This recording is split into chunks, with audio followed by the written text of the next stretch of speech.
Welcome back to Scotties Hobbies. Yesterday, I uploaded a video letting you guys know that SB 1392, which is Leno's Law V2, has passed the California Senate suspense file. So it's moving on to go to the floor of the Senate and get hopefully passed by the Senate and move on to the Assembly. A lot of people had questions about what an abbreviated SMOG was and what the 35-year rule is because they just weren't understanding that. So I'm going to go over what the collector car classification currently is here in California and what will happen if SB 1392 actually passes in legislation and gets signed by the governor.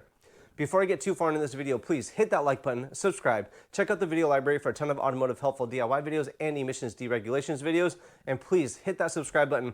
I'm trying to hit 100,000 subs this year, and you might be the one that helps me get me there. And everything I talk about in all my videos, if you go through the history of my videos, there's links in the description for everything I talk about when it comes to this subject. So don't forget, do your own research, don't just listen to me. Everything I talk about is 100% factual, and I've had a 100% accuracy rate so far when it comes to emissions deregulations and the regulations that are currently going on. So first, let's look at the Bureau of Automotive Repair, the BAR website for collector cars. Links in the description, don't forget. Collector cars. What is a collector car? Oh yeah, I am going to go over the abbreviated SMOG, what that is, everything. What is a collector car? A collector car is used primarily in shows, parades, charitable functions, and historical exhibitions for display, maintenance, and preservation.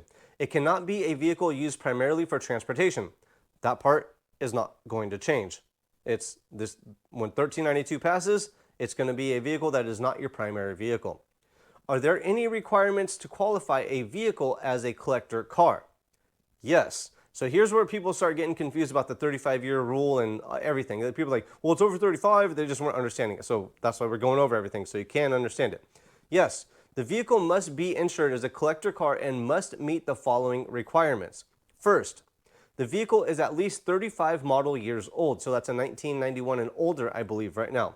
Second, the vehicle is at least 25 model years old with historical vehicle plates. We'll get to that in just a second, what those are. But you can go to the DMV with the vehicle that's over 25 years old and get them to issue you historical plates. If you need that form, I'll find it for you and get it to you. In one of my previous videos, I did post that link. I don't have it at this point, but if you do need that link, I will get that for you so you can get that paperwork going if you want.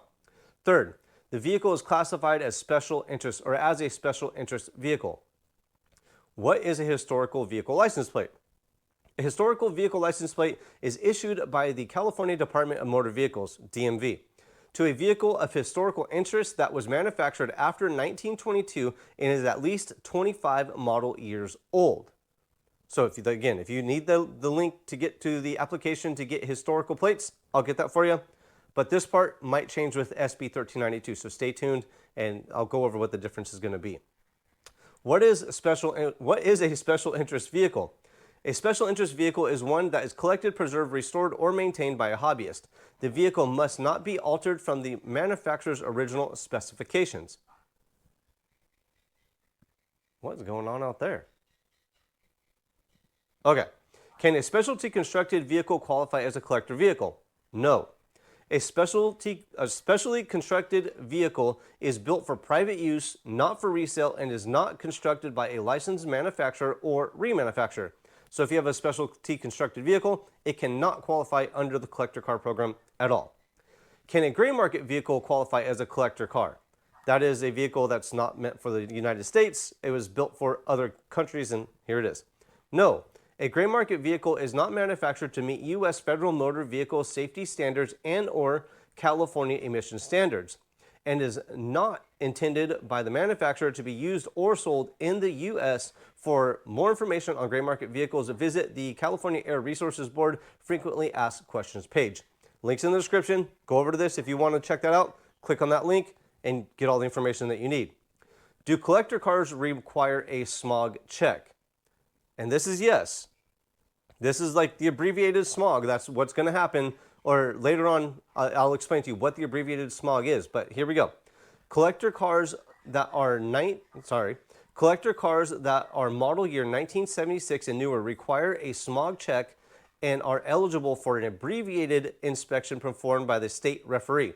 So the abbreviated smog inspections can only be done at referee centers, nowhere else.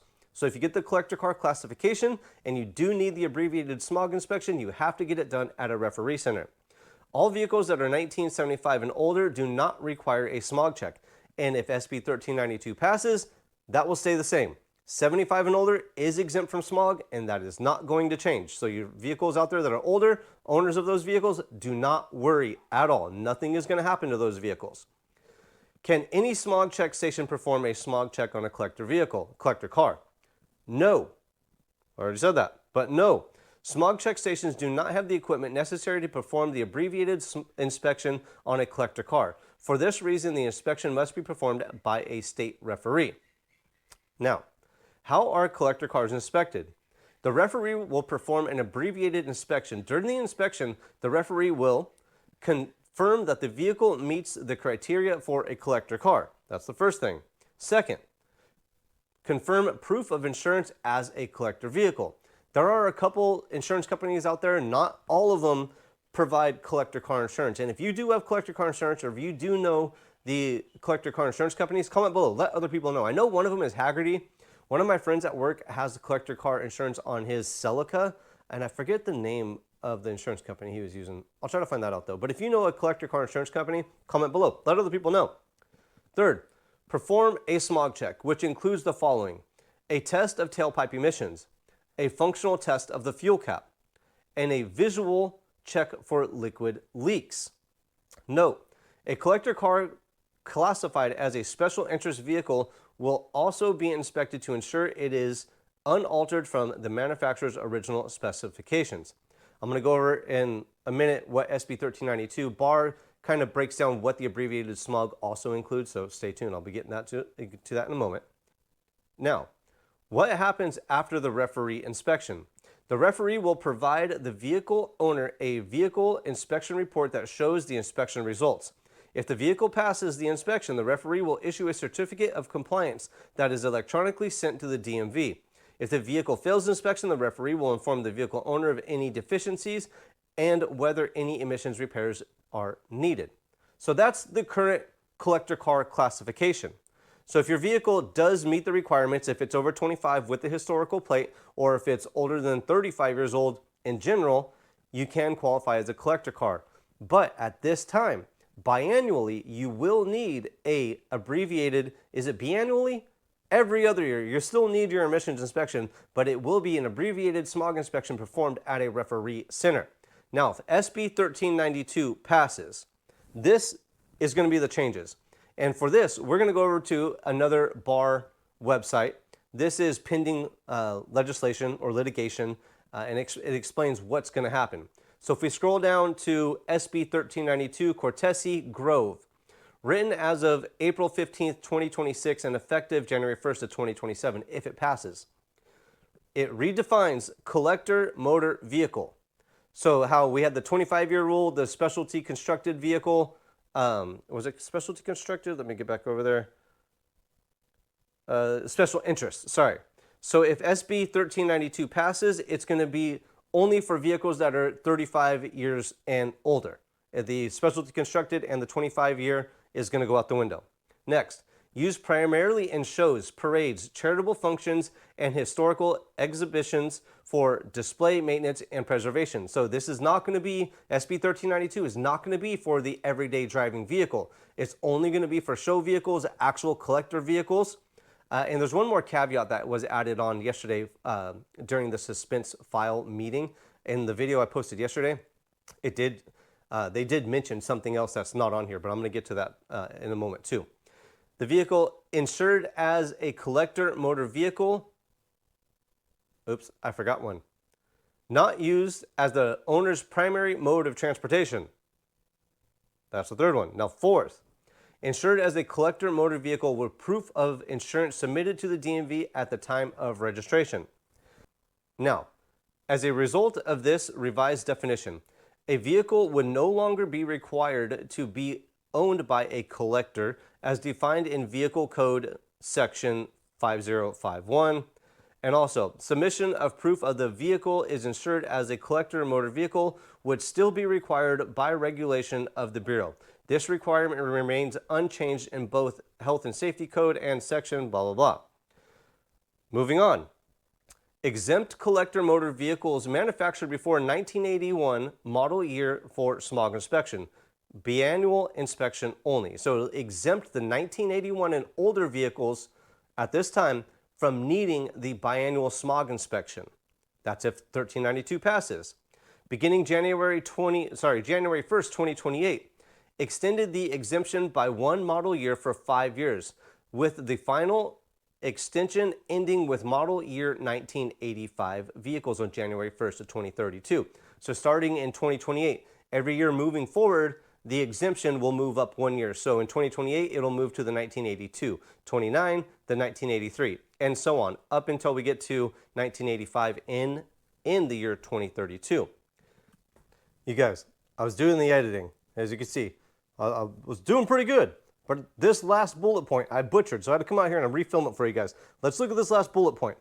Continue to allow collector motor vehicles 35 model years and older that are not eligible for the biannual exemption to be eligible for an abbreviated smog inspection, smog check inspection. So that's meaning the vehicles that are older than 35 years old, so 1991 and older, will still need a biannual emissions inspection. They'll get the abbreviated smog still if this rule passes, unless the vehicle is 1981 and older. So between 1991 to 1981, those vehicles will still be required to get the abbreviated emissions inspection, and the 81 and older will be exempt. Well, my years right there, 80 and 81, 82, might be a little bit off. But if it's older than 35 years old and doesn't qualify for the exemption, you can still get the abbreviated smog, in which they would be exempt from the visual check of emissions control devices. This process is currently available for the biannual initial registration and transfer of ownership inspection requirements. So what that what that means, I should say right there, is to get the collector car classification, you do have to get the abbreviated smog to get into that program. As of right now, if SB 1392 passes, you will not need the initial abbreviated smog to get into the program if your vehicle is the 1981 and older. So, vehicles over 35 years old, but newer than 1982 will still get the abbreviated emissions inspection from the referee center. It's not going to change that. So it's not the 35-year-old and older, years old and older will still be able to qualify as a collector car, but that doesn't mean you are exempt from an emissions inspection. All right? Okay. Let's move on. Keep going. The Bureau anticipates modifications to this proposed bill as it moves through legislative process. And here's what I was talking about. Yesterday, during the suspense file meeting, they mentioned that there is a new caveat to this, that you're only going to be required or be allowed to drive this vehicle 1,000 miles a year or have collector car insurance on this. SB 1392, smog check, collector motor vehicles. The motion is do pass. As amended, to require a collector vehicle to be driven 1,000 miles or less annually or insured as a collector vehicle. So if you have collector car insurance, which it sounds like that's not changing, it sounds like that's still a requirement, but they're saying yesterday during legislation that you could either have collector car insurance or drive the vehicle 1,000 miles per year. I'm wondering, and I'm thinking, did they mean and? Did they mean to say the vehicle has or is driven 1,000 miles a year and has collector car insurance?